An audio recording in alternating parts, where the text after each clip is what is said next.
शैव, शाक्त, गाणपत्य ह्या सगळ्या गोष्टीमधून जेव्हा आपण एखाद्या परमेश्वराचा भाव, भक्ती किंवा संप्रदाय ह्या गोष्टीमध्ये पडतो, तर प्रत्येकांचा एक समूह असतो. ते परमेश्वराला लीन होण्यासाठी वेगवेगळ्या पद्धतीने वेगवेगळं आचरण, वेगवेगळं त्यांचं रूप प्रदर्शित करत असतात.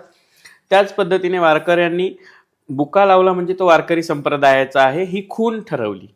ही परमेश्वराने नाही ठरवली, ही त्या संप्रदायाने ठरवली, ही खूण ठरली. तशीच हे जे तुम्ही माझ्या कपाळावर पाहत आहात हे आहे त्रिपुंड.